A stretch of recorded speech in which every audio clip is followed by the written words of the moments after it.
Assalamualaikum warahmatullahi wabarakatuh. Bismillah. Perkenalkan, nama saya Asif Maulana Muhammad.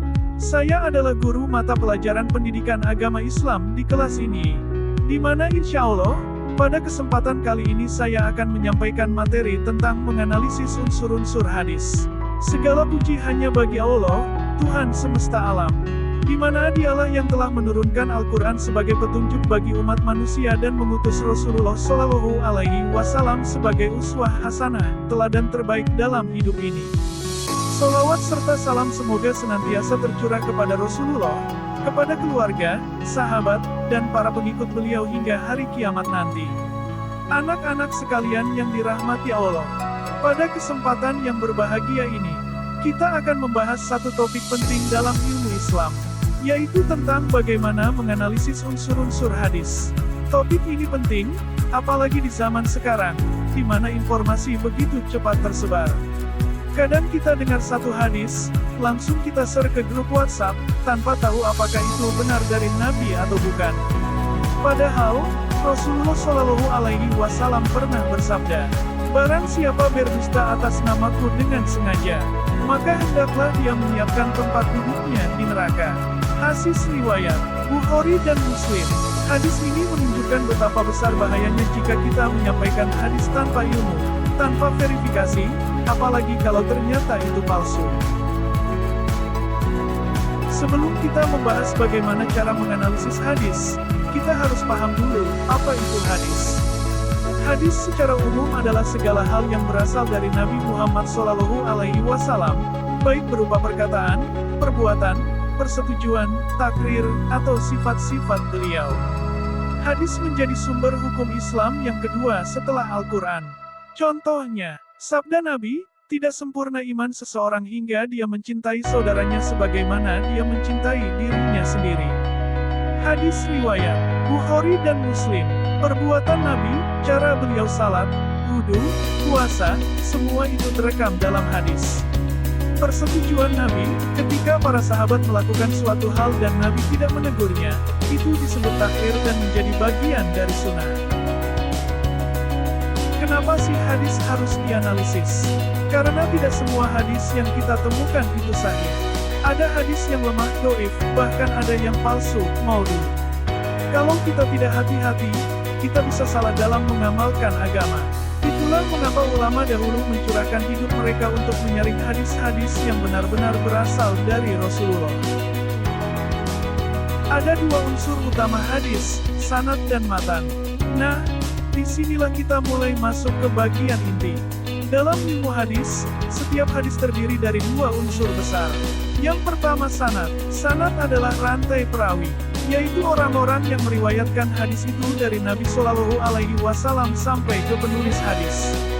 Misalnya, Imam Bukhari mendengar dari gurunya, gurunya mendengar dari gurunya lagi, sampai akhirnya ke sahabat Nabi dan ke Nabi Shallallahu Alaihi Wasallam. Contoh sanad, telah menceritakan kepada kami Al-Humaydi, dia berkata, telah menceritakan kepada kami Sufyan bin Uyainah, dari Yahya bin Sa'id, dari Muhammad bin Ibrahim, dari Alqamah, dari Abdullah bin Mas'ud radhiyallahu anhu, dia berkata, Rasulullah Shallallahu Alaihi Wasallam bersabda. Sanad ini harus dianalisis dari segi kesambungan rantai, sambung atau terputus, reputasi perawi, jujur, hafalan kuat, tidak pelupa, tidak fasik. Masa hidup, apakah mereka mungkin saling bertemu? Ini dipelajari dalam ilmu rijalul hadis dan jarh wa ta'dil. Ulama hadis seperti Imam Bukhari, Muslim, Abu Dawud, dan lainnya sangat ketat dalam memilih sanad. Nah, yang kedua yaitu matan. Matan adalah isi hadis, yaitu kalimat yang mengandung ajaran atau informasi dari Nabi Muhammad Shallallahu Alaihi Wasallam. Contoh matan, sesungguhnya amal itu tergantung pada niatnya. Hadis riwayat Bukhari dan Muslim. Nah, hadis tersebut matannya harus diperiksa dari segi kesesuaiannya dengan Al-Quran, apakah bertentangan, kesesuaiannya dengan akal sehat dan realitas, kejelasan makna, apakah tidak kabur, ambigu, atau terlalu janggal. Nah, yang selanjutnya yaitu cara menganalisis unsur-unsur hadis secara langkah demi langkah. Langkah-langkah sederhana yang biasa dilakukan para ulama untuk menganalisis sebuah hadis. Yang pertama, pisahkan sanad dan matan. Kita harus bisa membedakan mana bagian sanad dan mana bagian matan, agar tidak keliru dalam menganalisisnya. Yang kedua, periksa sanad. Apakah sanadnya bersambung? Siapa saja perawinya? Apa kata ulama tentang perawi-perawi itu? Lalu yang ketiga, teliti matan. Apakah isi hadis itu masuk akal? Apakah bertentangan dengan Al-Quran? Apakah gaya bahasanya sesuai dengan gaya bahasa Nabi? Dan yang keempat, lihat kategori hadis. Berdasarkan hasil analisis, hadis bisa dikategorikan menjadi sahih, terpercaya, bisa dijadikan dalil, hasan, baik, bisa dipakai, dhaif, lemah, perlu hati-hati, maudhu, palsu, haram diamalkan. Contoh kasus, hadis palsu yang tersebar. Contoh hadis yang sering dikira sahih padahal tidak jelas sanadnya. Carilah ilmu walau sampai ke negeri Cina. Hadis ini sangat populer, tapi setelah diteliti, sanadnya lemah. Ulama berbeda pendapat, sebagian menyebutnya dhaif, sebagian menyebutnya maudhu. Karena itu, kita tidak bisa menjadikannya sebagai dalil yang kuat. Dibandingkan dengan hadis, barang siapa menempuh jalan untuk mencari ilmu, maka Allah akan mudahkan jalannya menuju surga. Hadis riwayat Muslim, ini sahih dan memiliki sanad kuat. Maka, hadis yang terakhir ini yang lebih aman untuk diamalkan. Yang selanjutnya, dampak tidak menganalisis hadis. Apa sih dampaknya kalau kita nggak menganalisis hadis? Anak-anak, pernah nggak sih kita baca sebuah hadis di media sosial, terus langsung kita percaya dan bahkan kita sebarin ke grup keluarga atau teman, tanpa tahu itu benar dari Nabi atau enggak? Nah, ini bahaya banget. Karena kalau kita nggak berhati-hati dan nggak mau mempelajari dulu keaslian sebuah hadis, bisa muncul dampak-dampak yang serius. Dan ini bukan sekadar urusan salah paham, tapi bisa nyangkut ke dosa, akidah, sampai rusaknya ajaran Islam sendiri, misalnya. Yang pertama bisa menyebarkan kebohongan atas nama Nabi. Bayangin ya, kita bilang, Rasulullah bersabda, padahal ternyata itu bukan sabda Nabi, tapi cuma karangan orang, atau hadis palsu.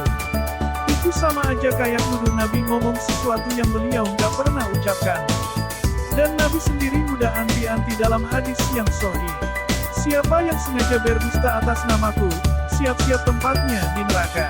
Kebayang gak sih, kita niatnya mungkin baik, cuma pengen sari motivasi, pengen nyebarin kebaikan, tapi karena kita asal ambil hadis dari internet tanpa cek, justru kita bawa orang lain ikut dalam kebohongan.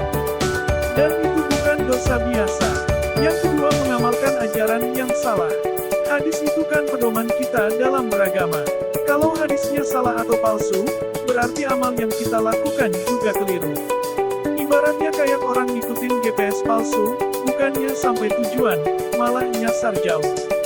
Contoh, ada hadis palsu yang bilang kalau baca surat tertentu sekian kali bisa bikin kaya dalam semalam.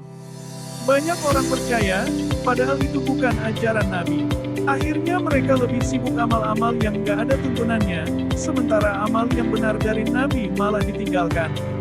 Kalau dibiarkan, ini bisa jadi kebiasaan. Dan kalau jadi kebiasaan, bisa berubah jadi bid'ah, ibadah yang gak pernah diajarkan Nabi, tapi dianggap bagian dari agama. Nah, yang ketiga, menyesatkan orang lain. Kalau kita salah paham sendiri mungkin masih bisa diperbaiki. Tapi kalau kita ikut bikin orang lain jadi salah paham, itu lebih bahaya lagi. Karena kita jadi penyebab orang lain mengamalkan sesuatu yang keliru.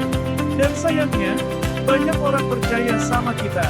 Apalagi kalau kita guru, ustadz, tokoh masyarakat. Sekali kita nyebut satu hadis, orang bisa langsung percaya. Tapi kalau hadisnya ternyata palsu, semua yang ngikutin kita itu juga ikut salah, dan kita kena dosanya.